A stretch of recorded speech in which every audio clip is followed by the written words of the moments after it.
ನಮಸ್ಕಾರ. ಜೀನಿ ನ್ಯೂಸ್ ವೀಕ್ಷಕರಿಗೆ ಸ್ವಾಗತ. ಎಲ್ಲ ವೀಕ್ಷಕರಿಗೆ ನಮಸ್ಕಾರ, ನಾನು ಸಂಧ್ಯಾ. ಎಲ್ಲ ವೀಕ್ಷಕರಿಗೆ ನಮಸ್ಕಾರ. ವಿಕೆ ಡಿಜಿಟಲ್ ನ್ಯೂಸ್ಗೆ ಸ್ವಾಗತ. ನಾನು ಸಂಧ್ಯಾ. ಜಾತಿ ನಿಂದನೆ ಪ್ರಕರಣ, 19 ಆರೋಪಿಗಳನ್ನ ಕೈಬಿಡಲು ಲಂಚಕ್ಕೆ ಬೇಡಿಕೆ, 2 ಅಧಿಕಾರಿಗಳ ವಿರುದ್ಧ ಎಫ್ಐಆರ್.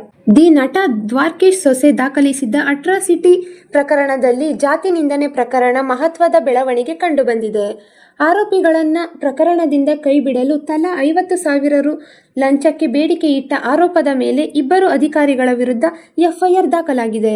ಪ್ರಕರಣದಿಂದ ಕೈಬಿಡಲು ಪ್ರತಿ ಆರೋಪಿಯಿಂದ 50,000 ರು ಲಂಚಕ್ಕೆ ಬೇಡಿಕೆ ಇಟ್ಟಿದ್ದ ಆಡಿಯೋ ಲಭ್ಯವಾಗಿದೆ.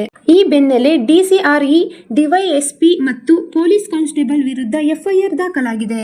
ಡಿಸಿಆರ್ಇ ಡಿವೈಎಸ್ಪಿ ಮಹೇಶ್ವರ ಗೌಡ ಹಾಗೂ ಕಾನ್ಸ್ಟೇಬಲ್ ಬಸವರಾಜ್ ವಿರುದ್ಧ ಲೋಕಾಯುಕ್ತ ಪೊಲೀಸ್ ಠಾಣೆಯಲ್ಲಿ ಪ್ರಕರಣ ದಾಖಲಾಗಿದೆ.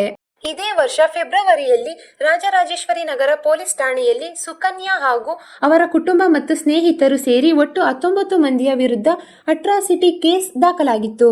ಬೆಂಗಳೂರು ಡಿಸಿಆರ್ಇ ಪೊಲೀಸರು ಈ ಪ್ರಕರಣದ ತನಿಖೆ ಕೈಗೆತ್ತಿಕೊಂಡಿದ್ದರು.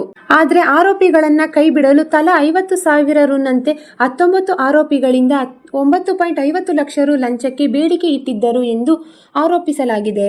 ಇದಕ್ಕೆ ಸಂಬಂಧಿಸಿದ ಆಡಿಯೋ ಕೂಡ ಲಭ್ಯವಾಗಿದ್ದ ಪೊಲೀಸರು ಮುಂದಿನ ತನಿಖೆ ಕೈಗೊಂಡಿದ್ದಾರೆ. ಈ ದಿನದ ನಿರಂತರ ಸುದ್ದಿಗಳಿಗಾಗಿ ವೀಕ್ಷಿಸುತ್ತಿರಿ ಜೀನಿ ನ್ಯೂಸ್. ನಮಸ್ಕಾರ.